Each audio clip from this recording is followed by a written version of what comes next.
చూస్తాడు. మళ్ళీ వెళ్ళి తగిలే 4-5 సార్లు వెళ్తా తగులుతా ఉన్నా. దీన్ని ఏమంటారు? పొరపాటు అంటారా?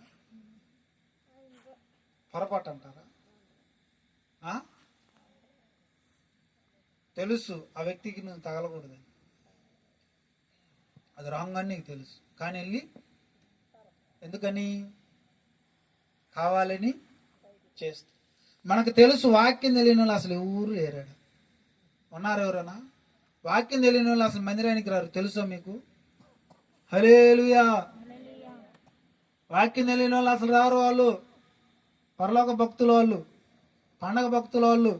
ఆ రోజైతే వస్తారు, రే అదిరా ఇదిరా అంటారు, హాయ్ అంటారు, వెళ్ళిపోతారు.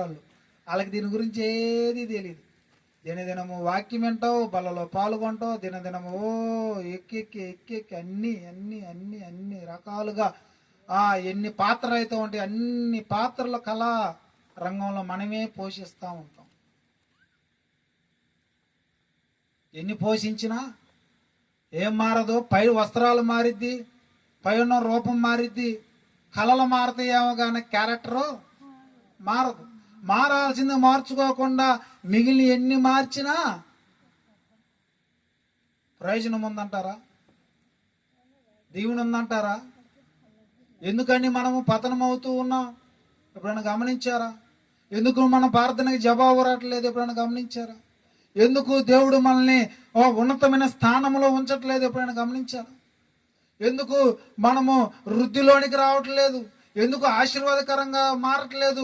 దేవుడు నమ్ముకుంటే తలగా ఉంచుతానన్నాడే, తోకగా ఎందుకు మనం ఎందుకుంటున్నాం? ఎప్పుడైనా ఆలోచన చేశారా? మన దేవుడు ఏమి ఇవ్వని దేవుడా?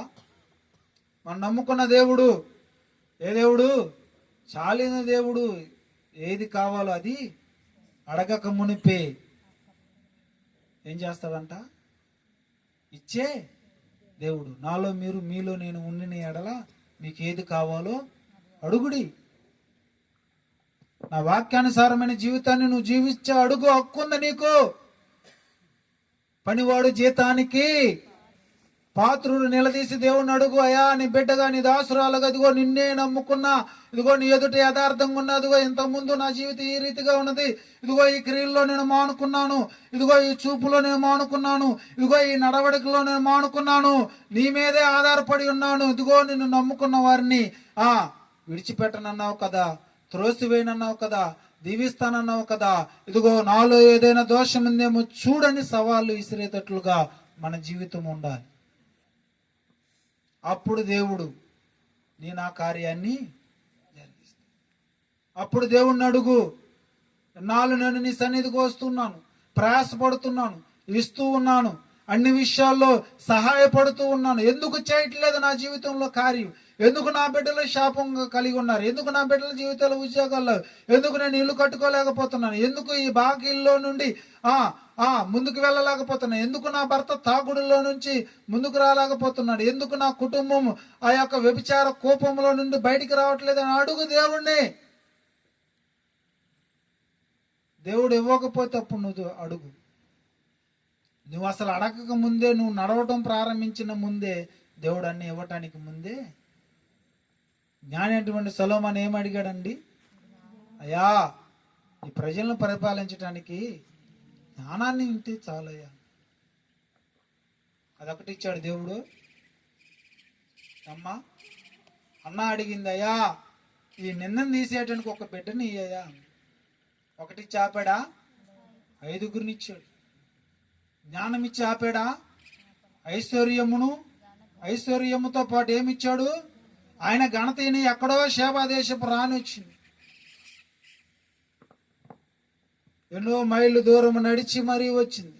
3 నెలల ప్రయాణం అంతా దూరం నడిచి వచ్చిందంట ఆయన కోసం జ్ఞానాన్ని తెలుసుకోవటానికి. ఎవరిచ్చారు ఈ ఘనత? ఎక్కడి నుండి వచ్చింది ఈ యొక్క ఆధిక్యత? ఎక్కడొచ్చింది ఈ యొక్క ఐశ్వర్యం? ఎక్కడొచ్చింది ఘనత? ఎక్కడొచ్చింది మహిమ? ఎవరి ద్వారా వచ్చింది? కేవలము దేవుని ద్వారా మాత్రమే. ఈ లోకంలో మనం నీతిగా ఎంచబడాలన్నా, ఈ లోకంలో మనము గనురాలుగా ఆ పేరు పెట్టడానికి అర్హత కలిగి ఉండాలన్నా, అది దేవుడి ద్వారా మాత్రమే మనకు సాధ్యం. ఎందుకంటే క్రీస్తు వెలుగులో మన జీవితాన్ని సరిచేసుకున్నప్పుడు మన జీవితము వెలుగుగా మార్చబడిద్ది. అప్పుడు మన బ్రతుక్కి ఘనత అనేది వస్తుంది. దేవుడికి లోబడే గుణము, దేవుడి ఎదుట యథార్థత, ఎవరైతే విలువ కలిగి ఉంటారో, వినయము కలిగి ఉంటారో వారి జీవితాలు మాత్రమే. రూతు యొక్క జీవితం చూడండి, ఎంత యథార్థముగా, ఎంత వినయము కలిగి ఉన్నదో.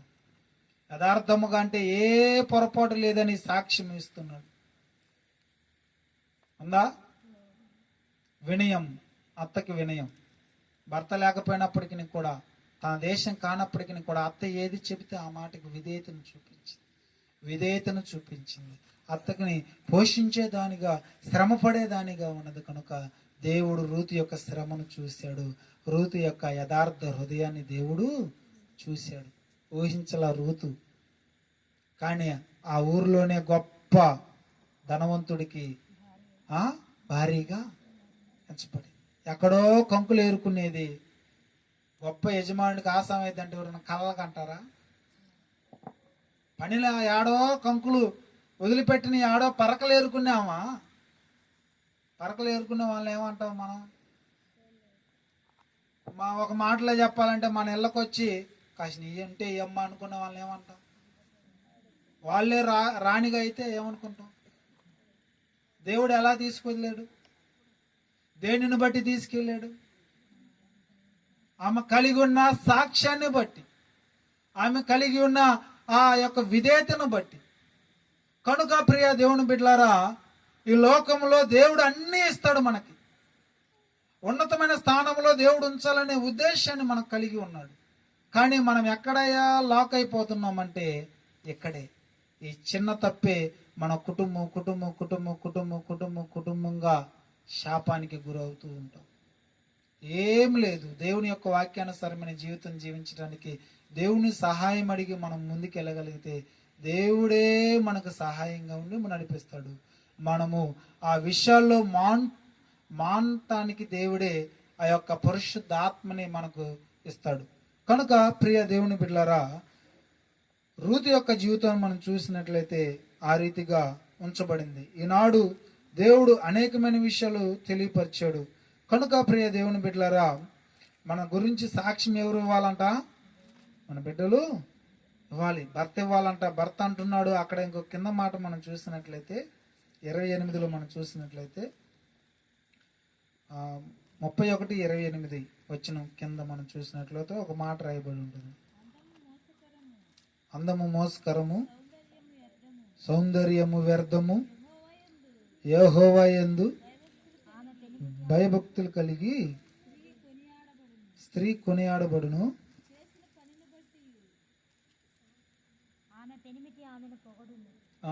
ఇక్కడ 29, చాలా మంది కుమార్తెలు ప్రతివ్రత ధర్మమును అనుసరించి ఉన్నారు గాని వారందరినీ నీవు మించిన దానివని. ఎవరు ఇవ్వాలంటే బిరుదు? ఎక్కడ రావాలి? ఘనత ఎక్కడ రావాలి? అమ్మా, ఎవరు ఇవ్వాలి నీ గురించి బిరుదు? ఎవరు ఇవ్వాలి? నీ బిడ్డలు ఇవ్వాలి, నీ భర్త ఇవ్వాలి. కనుక ప్రియ దేవుని బిడ్డలారా, ఈనాడు మనం ఏ స్థితిలో ఉన్నాం ఒకసారి ఆలోచన చేద్దాం. ఎప్పుడైనా గమనించండి, దేవుడు ఎందుకు ఈ మాటలు చెబుతూ ఉన్నాడంటే, భక్తి జీవితంలో మనము సరిగా లేకపోతే అది మనం ఎన్నాళ్ళు చేసినా దానివల్ల ప్రయోజనం ఏమీ లేదు. ఇది వాస్తవం. ఇక నువ్వు భ్రమలో జీవించినంత కాలం నువ్వు ఏది సరిచేసుకోకుండా, ఏది మార్చుకోకుండా, దేవుని ఎదుట యథార్థంగా జీవించడానికి నువ్వు ఇష్టపడకుండా, దేవుడు అంటే భయం లేకుండా, దేవుడు మాటకు విధేయత చూపించటంలో నీకు ఆసక్తి లేకపోతే, నువ్వే విషయంలో విడిచిపెట్టడానికి ఇష్టపడకపోతే, నువ్వెన్నాళ్ళు జీవించినా నీ జీవితంలో దీవెన ఆశీర్వాదాలని ఉండవు. నీ జీవితం ఎప్పుడు చూసినా ఏదో ఒక సమస్యతో వెంటాడుతూనే ఉంటుంది. మేమేం చేయలేదయ్యా, ఏందో అన్ని శాపాలు మాకి. హల్లెలూయా. మా ఇదే మనం చెప్పుకుంటాం, మనం ఇవన్నీ అంతే వెళ్ళిపోతా ఉండిద్ది. ఇంకన్నా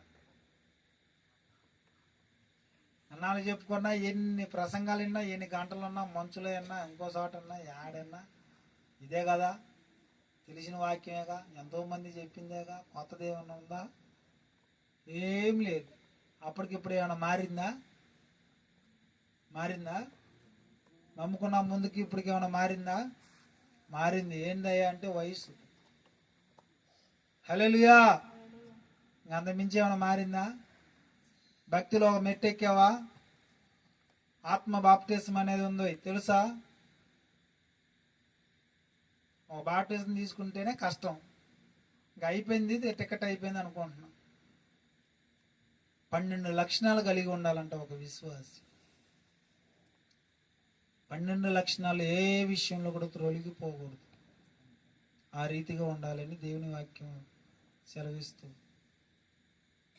ఒక దాంట్లోనే మనము, ఒక విషయంలోనే మనము, ఒక దాంట్లోనే అది ఏది అంటాం, ఆదివారం ప్రార్థనకి వెళ్ళాలి, ఏదైనా మీటింగ్ పెడితే ఆడికి వెళ్ళాలి, ఆ అబ్బాయి ఏదో పెట్టాడు కాసేపు కూర్చోవాలి.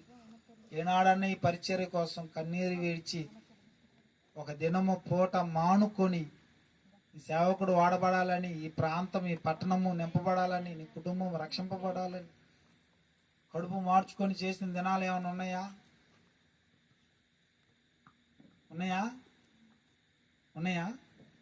ఏం లేదు.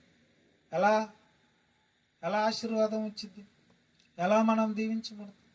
ఎలా మన కుటుంబాలు కట్టబడతాయి? క్రియాదేవుని బిడ్డలారా, మన మోకాలు వేయకపోతే మన స్థితి ఎప్పటికీ మారదు. మనము దేవుని ఎద్దుకు పోకపోతే మనం ఎన్నాళ్ళు చెప్పుకొని పోయినా మన జీవితం మార్చబడదు. దేవుడు ఎక్కడో లేడయ్యా, గుళ్ళో లేడురా దేవుడు, నీ గుండెల్లో ఉన్నాడు. గుండెల్లో ఉన్న వాడికి వినపడదా నీ బాధ? ఎడన్నా ఉంటే మాట అయ్యో వినపట్టలేదు అనుకోవచ్చు, దూరంగా ఉండే అయ్యో ఆడ ఉన్నాడు పొలానా కేకెత్తి వినపట్టలేదు, అయ్యో పిలుచుకురండి ఎవరో ఒకరు అనొచ్చు. ఆడున్నాడు, ఎందుకు వింటలేదు? చెవులు లేవు దేవుడికి? హల్లెలూయా. చెవులు లేవా? నిర్జీవమైన రాయా దేవుడు? ఎందుకు వింటలా? ఆలోచన చేశారు ఎప్పుడైనా? ఇటువంటి భక్తి భావనతో మనం ఎన్నాళ్ళున్నా ఉంటే ఎచ్చగానైనా ఉండు, చల్లగానైనా ఉండు. నువ్వెచ్చిన స్థితిలో నువ్వు ఎన్నాళ్ళు జీవించినా దానివల్ల ఏ ప్రయోజనం ఉండదు, ఏది ఉండదు. దానికి పోగా తీర్పులోనికి నువ్వే ఎంచబడతావు. కనుక ప్రియ దేవుని బిడ్డలారా, ఇక నుండైనా ఈ మాట ద్వారైనా మన జీవితాలను సరిచేసుకొని 4 రోజులు బ్రతికినా ఏం కలిగి ఉండాలి? ఏం సంపాదించుకోవాలి?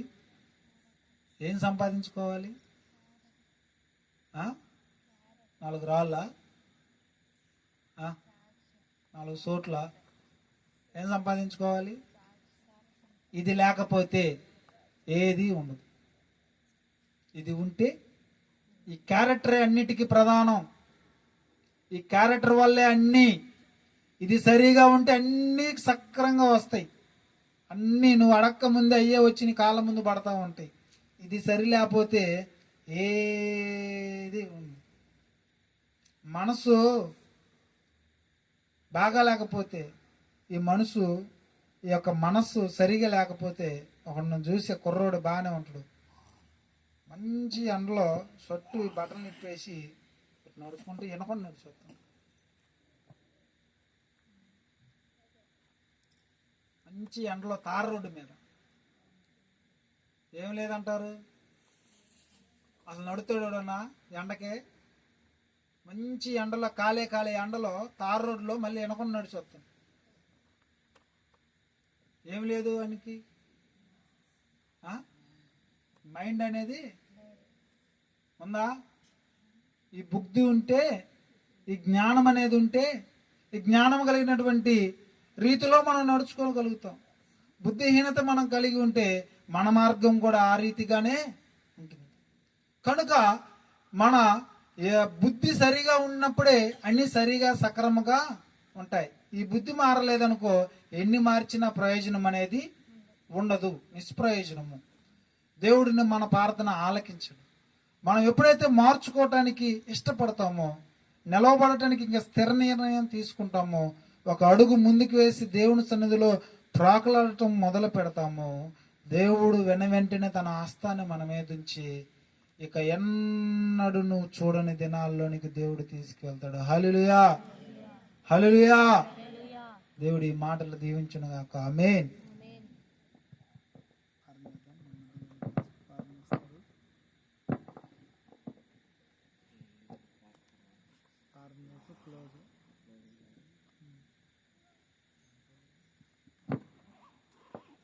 కళ్ళు మూసుకోనండి, ప్రార్థన చేసుకుందాం. మమ్మల్ని మిక్కిలిగా ప్రేమిస్తున్న మా ప్రియా పరలోకమందున మా తండ్రి, నీ పరిశుద్ధము నమ్మకమైన పాదం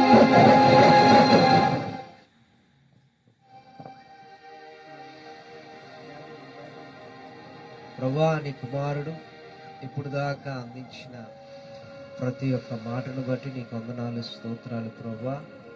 ఈ రాత్రికాల సమయంలో ప్రభువా, నీ బిడ్డలందరితో మీరు మాట్లాడి దర్శించి నీ కృపలో భద్రపరిచి ఆశీర్వదించి నీ మహిమతో నింపిన విధానాన్ని బట్టి వందనాలు అయా తండ్రి, నీకే వందనాలు. మరి ఈ రాత్రి ఈ ప్రార్థన దిగ్విజయంగా జరిగించి నీ కుమారుని ద్వారా అనేక మాటలు తెలియపరిచి ప్రభువా తండ్రి, నీ సన్నిధిని, నీ ప్రసన్నతను ఉంచావు. ఈ రాత్రి జరిగిన ఈ కూడికను బట్టి నీకు వందనాలు తెలియపరుస్తున్నాం. అన్ని విషయాల్లో మీరు తోడై ఉండి నీ సహాయాన్ని, నీ సహకారాన్ని అందించారు. నీ బిడ్డ ఏదైతే ప్రభా ఈ రోజున వాక్యం ద్వారా తెలియపరిచి ఉన్నాడో అయా ప్రభా తండ్రి, నీ బిడ్డలందరూ ఆ మాటలు విన్నారు. నీ వినిన నీ బిడ్డలందరూ కూడా మంచిగా అయినా తండ్రి ఫలించి అభివృద్ధి చెంది ఆశీర్వదింపబడి దీవించబడి వర్ధిల్ల చేయబడాలి.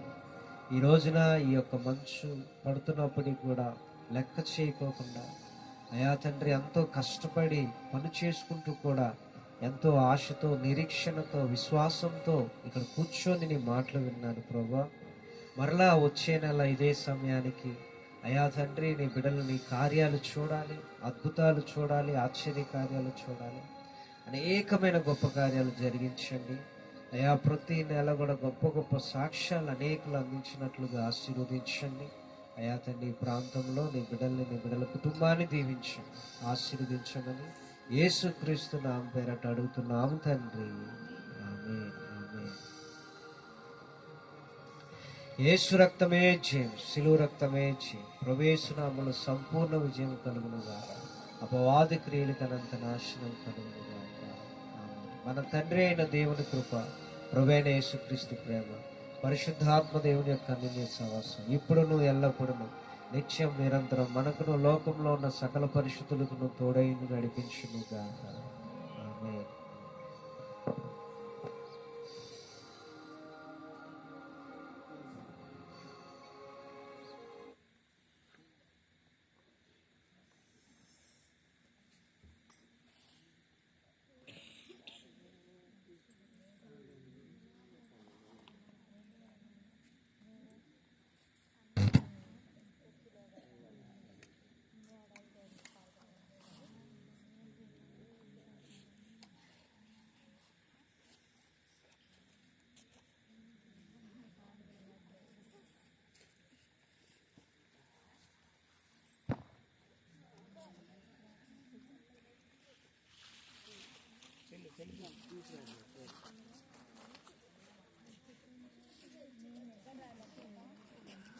నీళ్ళు గారుతున్నాయి.